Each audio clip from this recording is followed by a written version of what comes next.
It has been more than a full season since I last killed a deer. In fact, I never even drew my bow in 2014 other than to practice. At the end of that season, I wondered why I'd even bothered to do that. It is good to stay in the game. If you're going to be a predator, you have to practice what predators do. They don't watch stuff all the time. At some point they strike. Though our deer numbers are still below average, I know I can afford to take a few does, and there is no place on the farm with more of them than the timber surrounding the picked cornfield.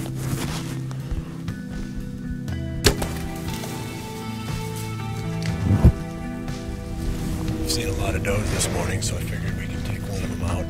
That one, and she was on to us up here in the tree. If I'm going to shoot one, I try to shoot a doe that's either picked me off or is almost going to pick me off. Fortunately, there was no bucks right behind him that we spooked, but we're going to keep our eyes peeled because there can certainly be one coming from that direction.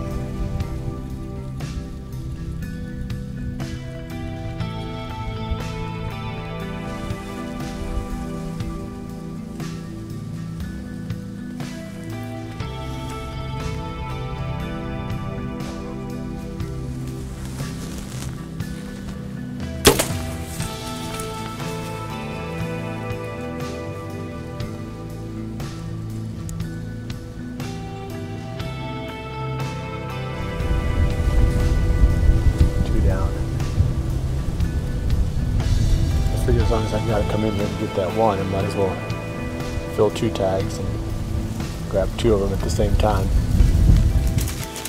As I am recovering the does from the morning's hunt, 450 miles to the southwest, Derek Jones begins blood trailing the buck he shot from the hay bale blind the previous evening. Oh yeah.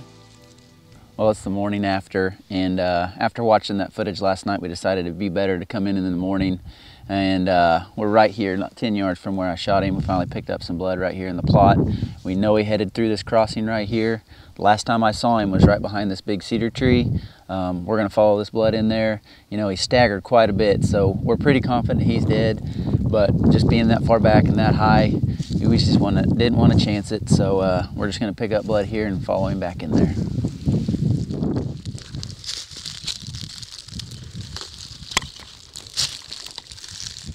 We followed him up about 60 yards from that crossing, and we got a good pool of blood right here. So either he bedded up right here for a little bit or he stumbled right here. With it being splattered, I think he might have stumbled. But we're just gonna follow this up this draw, and hopefully he's just right up here. Oh yeah, there's blood right here. Yep, that's what he's doing. Here we go. There's blood right there. Oh, here's some right here. Here's some. Oh, Josh, he's right there. He's 30 yards from where we shot him in the food plot. Yes. Hey, buddy. Yes. He's right down the bottom. All right. Oh, man. He's awesome. Look at that mass. Jeez. Oh, that is awesome. Look at that. Look at that mass. Yes. Hey, buddy. Yes. That worked out great. This is a deer that TJ and I have actually had history with the last few years. TJ's actually found a set of sheds off of him. I think I filmed him 2 years ago out of a blind on this food plot. That is awesome. He's got a little kicker off this 3 over here. Yes. Man, this is the first deer that I've ever got out of a ground blind. Let me tell you what, it's exciting, but it gets pretty hectic. He came in chasing that doe. I wasn't for sure if I was gonna get a shot. It worked out great, but geez, he is a nice deer. I'm sure I'll be hunting out a ground blind some more. Those hay bale blinds really add another element, so it's awesome.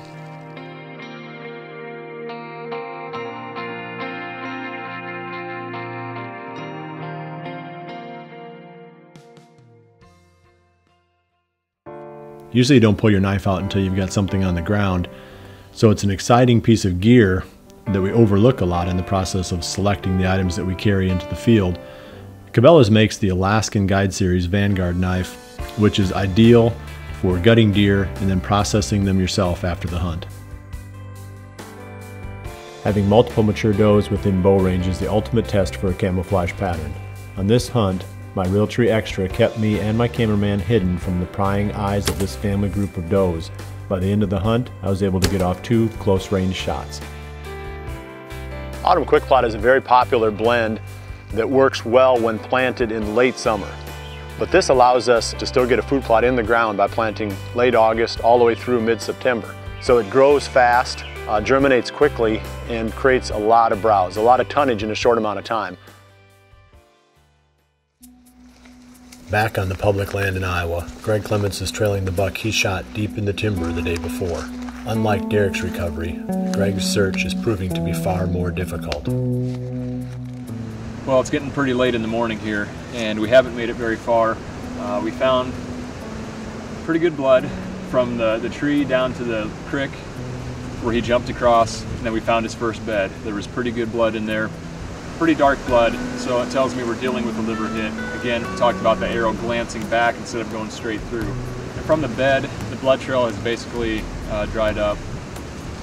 We weren't able to find anything beyond that, and we kind of knew coming into this that it was probably going to be a body search, especially with that rain that came through after we made the shot the other day. So, like I said, we're just going to hope for the best and keep after it. Hopefully we have a happy ending to this story. Track right there. There's blood right here.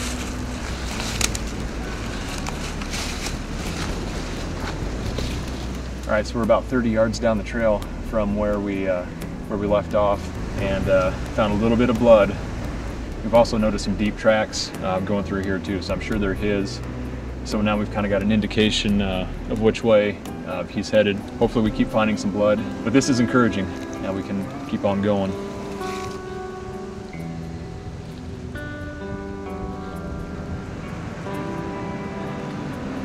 All right, we have lost blood at this point. We've been searching for quite a while now, hands and knees, and we can't find any more blood. What we do have going is a direction of travel from where we last found blood, and the trail that you can see behind me here with a deep track in it. We've been following some deep tracks that we're assuming are his. And at this point, I think we're just gonna keep following the trail, hopefully find some more blood, hopefully stay on tracks. But as we get into the thick cover, Zach and I are gonna spread out and start doing a body search.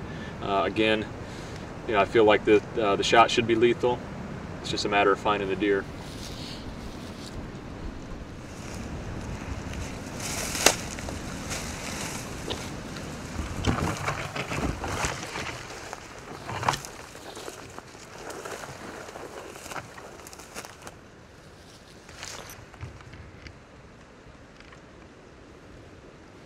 Greg, there he is. You find him? He's laying right there. Are you serious? All right. Oh yeah, look at that. Oh man. Thank you, Zach. Oh, I can't even begin to tell you how excited I am that we recovered this deer. We got some work ahead of us now. Real curious to find out what all the arrow hit, because the shot doesn't look that bad. Just a touch low, but my guess is it exited low and back on the other side. But man, I am thrilled that we were able to recover this buck. Great public land buck, cool deer. He's got quite a bit of character going on, and one thing we noticed when we looked at the footage last night, he's got a bunch of scars on his face. Broken brow tine, broken G2, kind of broken off ends of the points on his right side. Just a fighter, just a really cool buck. Never had a deer respond that quickly to the grunt call. Got his attention with the first or the second grunt, hit him one more time, and he turned and came in on a run. And we were in a spot that Aaron suggested for a southwest wind, and it's a spot that, through hours spent looking at maps, through hours of scouting, lots of miles, and lots of effort, the guys have come up with a lot of really good stands on public land, and this was definitely one of them. So I really do owe a big thanks to Aaron and all the guys that do all the work on the public land. All right, so let's talk about the shot a little bit and what we learned from the blood trailing and the recovery on this deer. He made it probably, 200 yards from where we last had blood, so probably a grand total of 300 yards. It was cold overnight, so there was no worry about the meat spoiling. But had we gone after the deer yesterday, undoubtedly we would have jumped him And had he gone even farther than what he did here, if we'd have lost blood, even if we would have had blood, finding it in this kind of cover would just be extremely difficult. And one thing that was really important was the fact that we paid attention to where the deer went after the shot. That played a key role in getting us started off on the right area. So like I said, I'm just thrilled we were able to recover the deer. We can nickname him Scarface because he is all beat up. He was a fighter, came running into the grunt call. I mean, just put on a show for us, and it was an exciting hunt.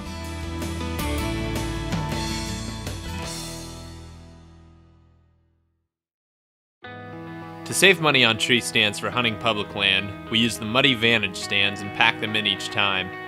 They're lightweight and easy to set up and allow us to be flexible and keep up with changing deer patterns on public land.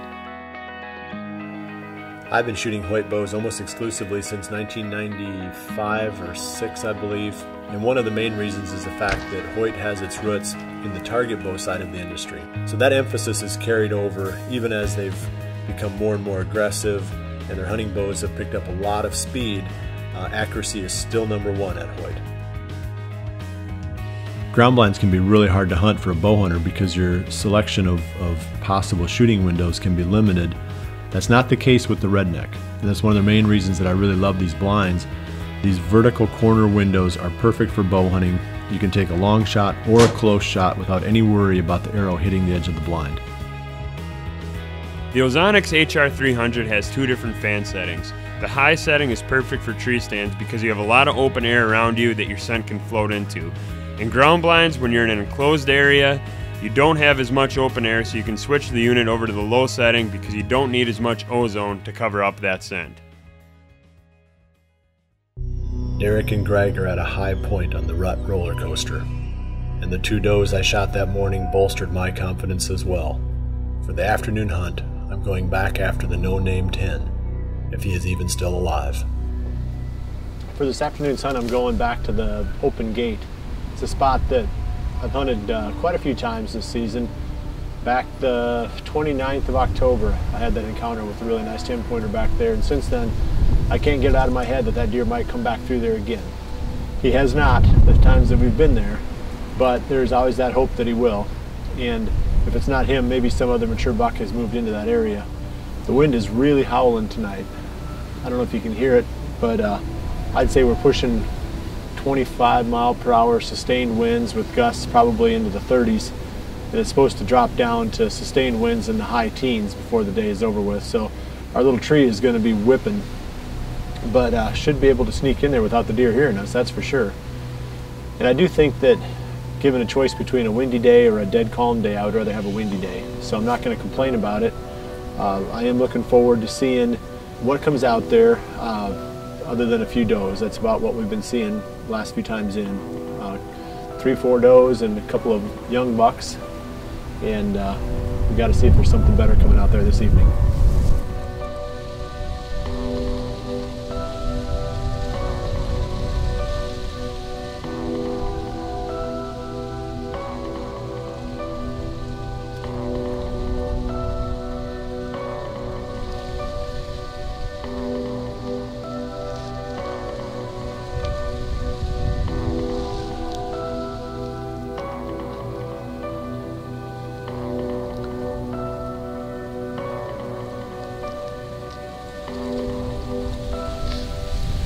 We got pounded up here for a couple of hours, but the wind is starting to lay down now, so hopefully something will start moving. Got about an hour of legal shooting time left. I would say the cooler temperature, the moderate wind, everything feels pretty good for good deer movement yet. Hopefully we can show you something here before the evening is over.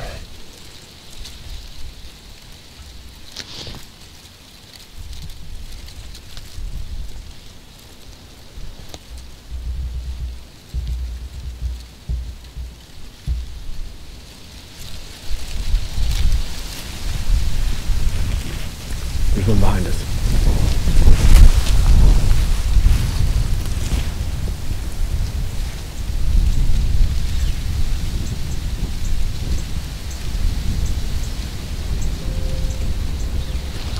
Let's see if I can cable.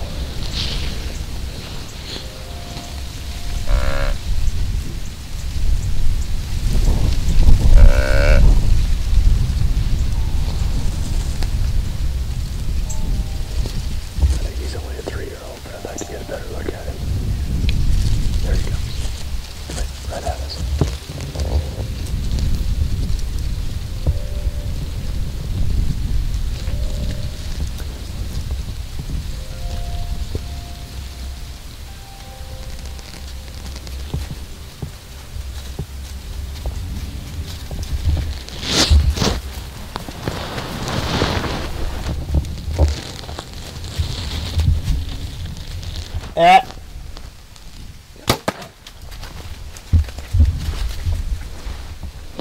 as far as it goes right there.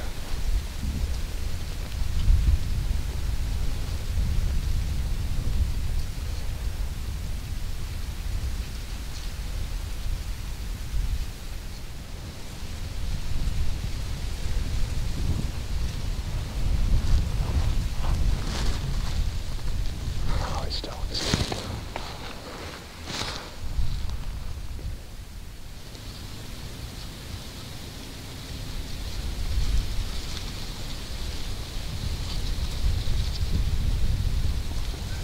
There he went.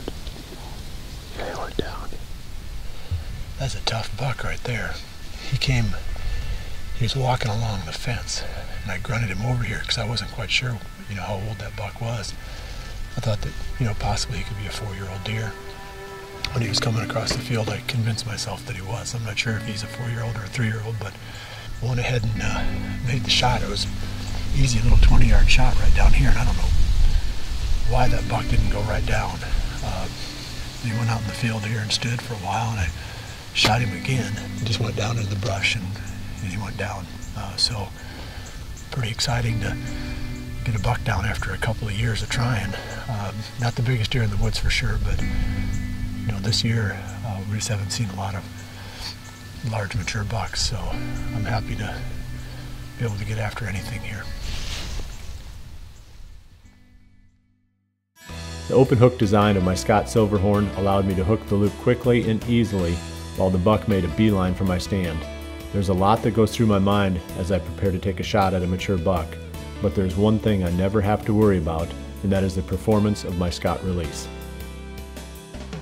I've been shooting the fuse sight since 2008.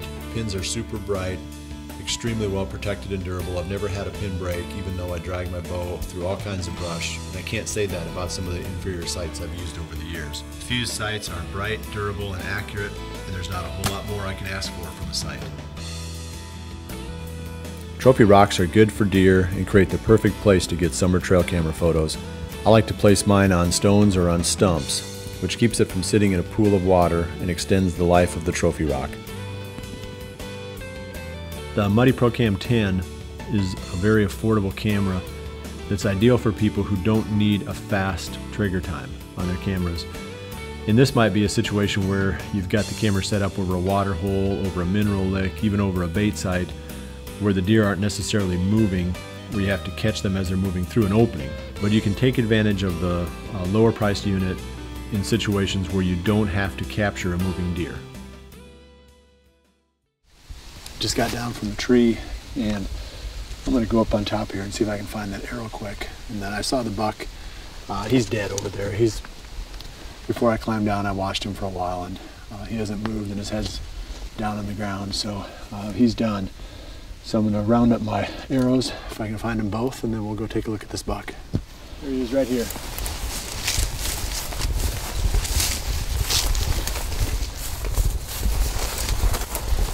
Yeah.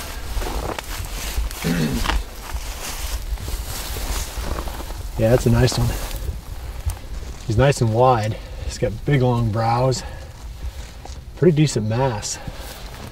I'm pretty sure that this is the buck that we saw about a week ago. Aaron and I were coming out of the blind right across this ditch in the little small food plot on the other side there, and we saw at last light a nice buck growing across the field, and you could see that he had that mature looking body, big rectangle shaped body.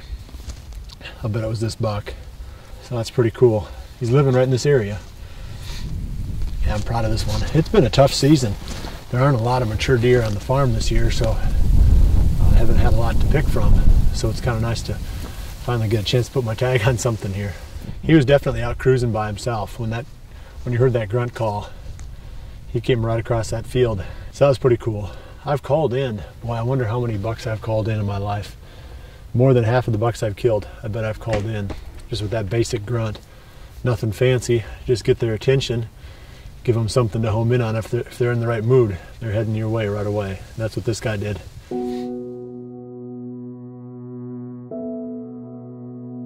That hunt sure felt good. It had been almost exactly 2 years since I last tagged a buck. A little success goes a long ways toward brightening one's attitude.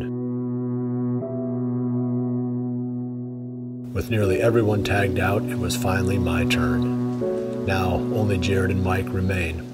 They are still working hard each day to fill their buck tags.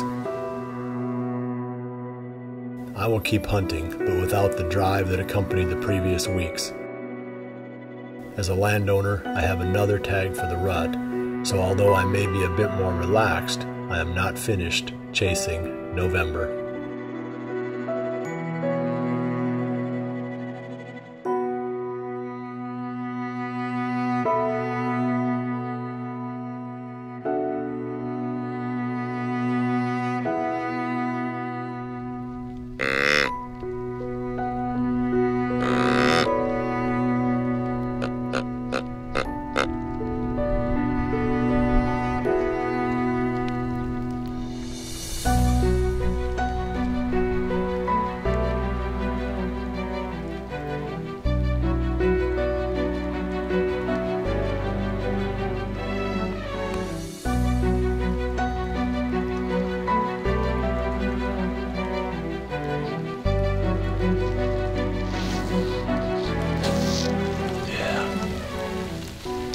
He's a 3-year-old.